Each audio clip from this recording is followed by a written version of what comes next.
Starting with his 2016 presidential campaign, Donald Trump has consistently challenged the prevailing conception of the United States' role in the world.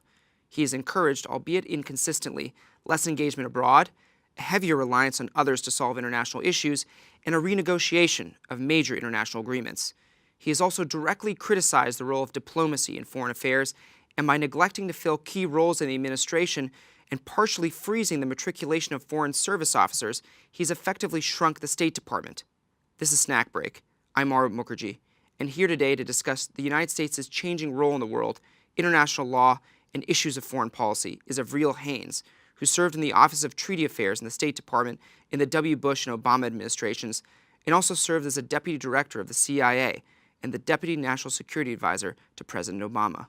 Avril, thank you so much for joining. Oh, thank you for having me. So, there's been a lot of talk about major changes in foreign policy, and the Trump administration seems pretty hell-bent on changing most orientations of American foreign policy from the previous administration, but I haven't seen a ton of major changes. There's been a lot of talk of them.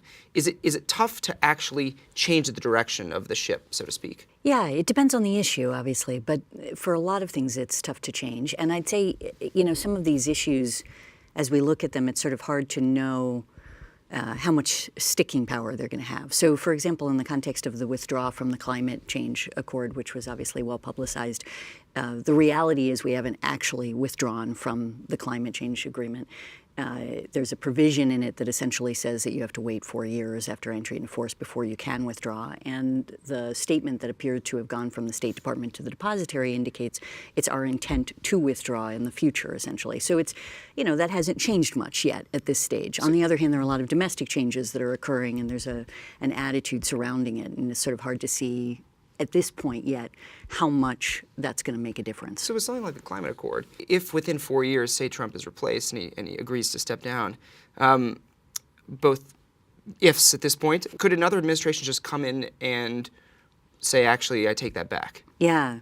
So there's a couple things, I guess, that we'll have to see how they work out. One thing is that he can actually withdraw before the end of his term. So it is likely, it seems to me, that we would end up in that situation. It is possible that a new administration comes in, a new president decides to rejoin in that scenario. So that's, a possibility. But the other piece of this is whether or not the United States is going to actually comply with essentially what we expect for the United States under the climate accord. And there, we'll have to see what the states do, what others do, how it is that we're positioned at that point, and whether or not the next president is actually interested in pushing forward on the agenda that the Obama administration had in this area. But I hope that it's not as significant as it might be. In other words, because I obviously believe in the Obama administration's agenda on this issue. But there are other areas, too, where I sort of, on NAFTA, there's a lot of threats about pulling out of NAFTA. It's unclear what's actually going to happen at this point. There's obviously a very shift in the agenda for trade. I think that is having an impact. The fact that we pulled back from TPP has an enormous impact in my view. I think it creates a gap in leadership in the Asia region and in a variety of other areas. And I think that's something that we're seeing in international law. When I look at the recent announcement that was made, for example, by Ambassador Haley in relation to the Global Compact for Migration, the fact that we withdrew from the conversation. So there isn't yet a global compact for migration. There's a conversation at the UN that's being engaged in. And the concept, at least as I perceive it, is really a sense of this is not a problem that any nation can solve on its own. We have over 65 million displaced persons around the world, well over 20 million refugees. When you look at even the United States program on refugees, which is the largest program on refugees around the world, even at the height of it in the Obama administration, we had committed to take 110,000. When you think about what that number is as compared to the global piece, you sort of realize you need your partners and allies to engage on this issue to really try to address the problem.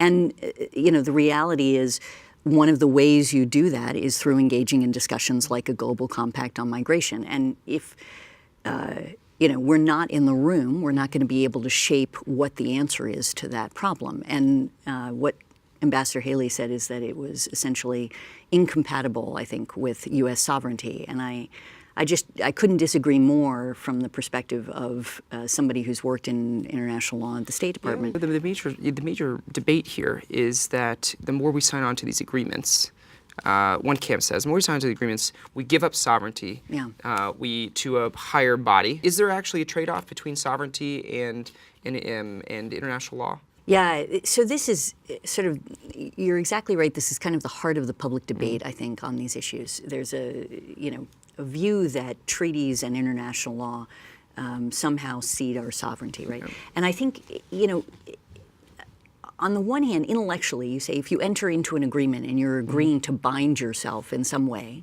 then you could say intellectually that is, affects your sovereignty, right? Yeah. On the other hand, if you agree to bind yourself, you're exercising your sovereign right to do so, right? And if you do so in an agreement that's actually to your interest, to your benefit, and the other party is also agreeing to do certain things, then I think you can increase your sovereignty in a sense. The problem that I see, if you think about it as contracts, each of us in our society, right, enter into contracts. And the only time that we really have a concern about those contracts is when there's an unequal bargaining power between the individuals that are entering into the contract. And if the concern from the Trump administration is that the United States is weaker than every other country, then I could see that. But I certainly don't believe that to be the case, and it's hard to imagine that the Trump administration does. But if we're stronger than every other country, then why do we need international law in the first place? Like, why couldn't we just do what we want to do? Isn't it Trump doesn't want to live under the law, he wants to live above the law. But isn't that just a better place to hang out? Because then you don't have to worry about the law. If you're above the law, then you break fewer laws, and isn't everybody happier? Yeah, I mean, there's so many different ways to respond to that. I'm not sure that I want to accept the idea that as the strongest country, what we really need to do is bully every other country and just do what we want. But putting that aside for the moment, big companies, right, multinational corporations that are extremely powerful still enter into contracts, right? It's a way of organizing, in a sense, how it is that you're going to do your business and preparing for scenarios in advance of them occurring. And through international frameworks, we've been able to essentially exercise our power, but also ultimately advance our interests from a national security perspective, from a foreign policy perspective, from a values perspective. And when you think about a lot of treaties that we've joined, many of them are taking U.S. law, bringing them into the international realm, like the Disabilities Convention is a perfect example of this, where much of it is modeled on the American Disabilities Act. And we're essentially saying, these are the rules that we think make sense for the rest of the world, right? And when you have a treaty, you have an opportunity to say, these are rules we think do make sense. You have other countries that have an opportunity to participate in that conversation. And then once it goes into force, those other countries begin to accept that law into their own systems. That's a much more effective way. So in the long-term interest of the United States to do these sorts of things. I think so. I mean, how do you explain this to like a normal person? Are there treaties that they interact with every day? Yeah. How do you ground it in everyday life? Yeah, I think about it. Every time you make a phone call, you send an email, you want to send a letter across the board, to somebody in another country, you're relying on treaty frameworks that have been joined by the United States, and many of them, frankly, were led by the United States. So, there's the UPU convention is one of the oldest conventions out there, and it's the Postal Union, I think, Universal Postal Union, I believe. But in any event, it essentially sets the rules for sending letters across borders, right? When you're an American business and you want to invest in a business in another country, and you're making revenue there, essentially, you're going to get taxed by that other country. We have tax treaties that essentially provide that you don't have to get doubly taxed. So in other words, the revenue that you earn in another country, if it's taxed by that other country, you can deduct that from the taxes you would have to pay in the United States. There's so many places where every day people see the advantages of treaty. Get on a commercial flight, for example, and the standards for safety have been issued by ICAO. It's the International Civil Aviation. Civil Aviation Organization, that was established in the Chicago Convention. So it's remarkable. Are those types of contracts or international legal instruments different from things like global governance, like the UN? I mean, it seems to me intuitively different to say, okay, we'll have a trade agreement here, different from something like the Kellogg-Briand Pact of 1928, that outlawed war. That seems more limiting in extent. I mean, it seems like there are some differences. Yeah, I mean, the way I would say it is, you do have to judge every treaty on a case-by-case basis, right? You have to decide whether or not the compact before you is one that you want to enter into. And And the United Nations is established by virtue of the UN Charter. The UN Charter is a treaty that we're a party to. So it's true that they're interconnected in many respects, but you may decide that not every international organization is something that you think is to the benefit of the United States. I have no problem with that. It's the idea that the tool itself is somehow a problem that's really a concern. And when you think about international organizations, just to give you a couple more examples, one of the reasons why I believe treaties are so important is because I don't think we can solve problems by ourselves, many of which are of critical importance to the United States. And an area that's maybe particularly obvious on this score is global pandemics, right? And when you think about the intelligence community indicated that essentially if you have an easily transmissible respiratory pathogen, essentially, and it can happen, it can appear anywhere in the world, right? And it affects, injures or kills essentially just 1% of the people it infects.